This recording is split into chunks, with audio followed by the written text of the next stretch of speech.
What does your watch, your smartphone, and the Great Pyramid at Giza all have in common? Why does Nikola Tesla's name always appear in discussions around the Great Pyramid? And is the answer to free, clean electricity as easy as looking towards the builders of the great structures from antiquity? Good evening and welcome back to another video from the Real History Institute. I'm Dr. Thomas and today we're exploring another file from our Science and Technology division M34227, which looks at the function of the Great Pyramid, challenging the accepted dogma that it was built for one purpose only, that of the tomb of the pharaoh Khufu, and asks the question, was the Great Pyramid at Giza a giant Tesla coil? Today's video is part 2 in a 3-part mini-series looking at the Great Pyramid, and next week we'll be exploring the pyramid's construction, so make sure that you're subscribed to not miss out. In last week's video, we looked at some of the hidden secrets of the Great Pyramid, mysteries such as the pyramid's alignment to true north, the mysterious Queen's Chamber's shafts, and the fact that the pyramid has 8 sides and not 4.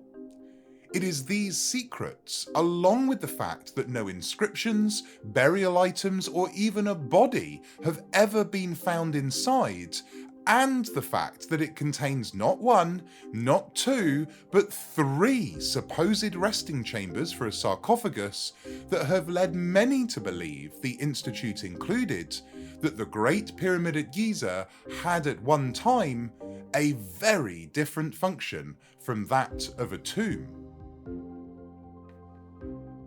There are many theories as to the original function of not just the Great Pyramid, but of all the pyramids in the ancient world. From tombs to granaries to landing pads for alien spaceships. But the one theory that the Institute finds most compelling is from Honorary Institute member Christopher Dunn and his book, The Giza Powerplant. This theory starts with the blocks used in the construction of the pyramid. Firstly, it has long been known that the pyramids were finished by attaching bright white limestone casing blocks to the exterior. These casing stones were from a particular limestone quarry near Chura, and they do not contain magnesium, which would make them the perfect material for insulating the pyramid. And secondly, the granite used in the interior sections contains a high percentage of quartz crystals, making the interior blocks not only the perfect conductors of electricity, but as it turns out, the perfect generators as well. We discussed the many mysteries of the King's Chamber in last week's video, with one of those being the large granite blocks suspended above the roof. The traditional thinking is that the roof itself, along with the supporting beams of granite, are there to relieve the pressure from the surrounding limestone blocks, protecting the chamber from the weight of the masonry above it. However, investigations over time have revealed that the layers of granite are supporting nothing but their own weight. The blocks used have also been carved in a very odd way. The lower facing sides are completely smooth, while the sides facing up have been left unfinished. Now, given that much of the architecture in and around the pyramids is so precise, it is an odd choice to leave the tops of the granite rough. But as it turns out, this may be intentional. By cutting, gouging and shaping the rock on one side, the builders were able to tune the blocks to particular frequencies, which then allows them to vibrate. Why would the builders of the pyramid need these blocks to resonate in such a way? Well, in order to understand that, we need to understand the piezoelectric effect. Piezoelectricity is the electric charge that is created when certain materials are placed under mechanical stress. If you've ever used an electric cigarette lighter, for example, a small piezoelectric crystal is hit with a hammer, which creates a spark of electricity, igniting the gas. In fact, if you have a gas cooker or hob in your kitchen, you utilise the piezoelectric effect every time you turn it on. So how does this relate to the Great Pyramid?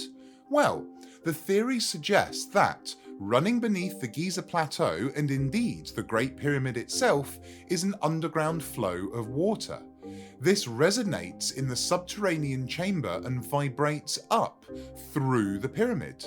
In the Grand Gallery, these resonant frequencies were amplified by a row of Helmholtz resonators, which turned the entire pyramid into a giant musical instrument.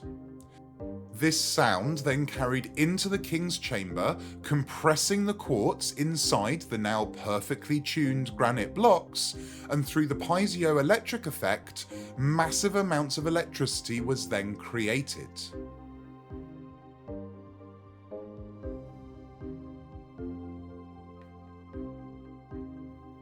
The next part of the process begins in the Queen's chamber.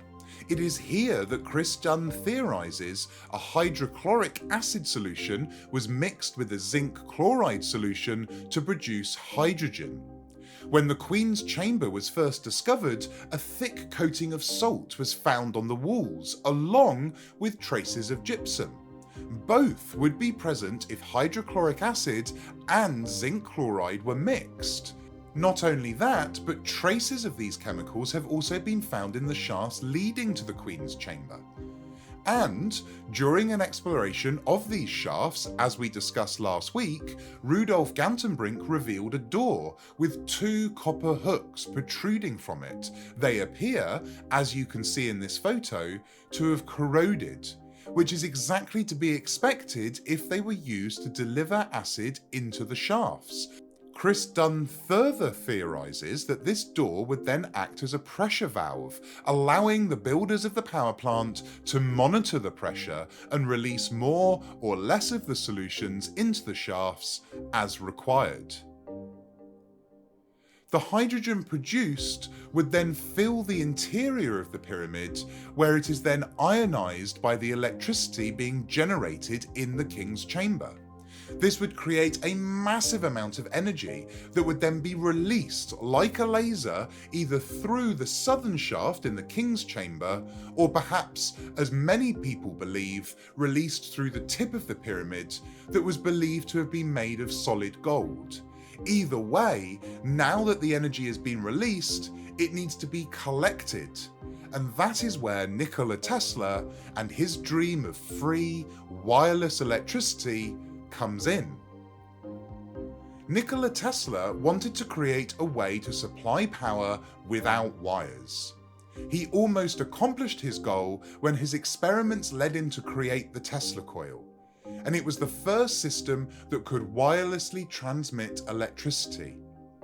From 1891 to 1898, he experimented with the transmission of electrical energy using high voltage, high frequency alternating currents under very similar conditions to that produced in the Great Pyramid.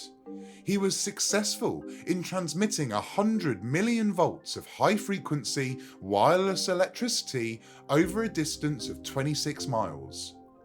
By applying the same principles of Tesla's research to the Great Pyramid, we can theorize that with a correctly tuned receiving tower, any electricity generated by the pyramid would have been able to be received, collected, and then used. Now, after his research was hampered by the competing Thomas Edison and his funding pooled by JP Morgan, who famously told Tesla when he was informed about the possibility of free electricity, "If you can't put a meter on it, we don't want it." Sadly, Tesla died, penniless and alone, on the 7th of January 1943. But his theories on the wireless transfer of energy have shaped our modern world.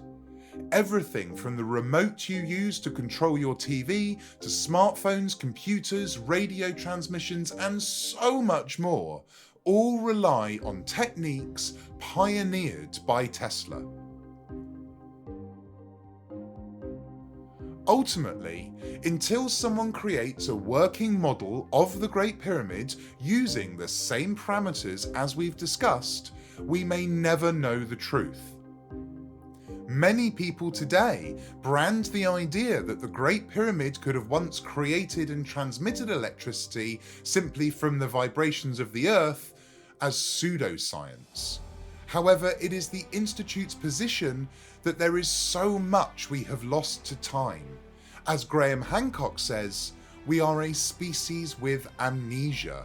And perhaps it is time that we started looking to the technology of the past for answers to our future.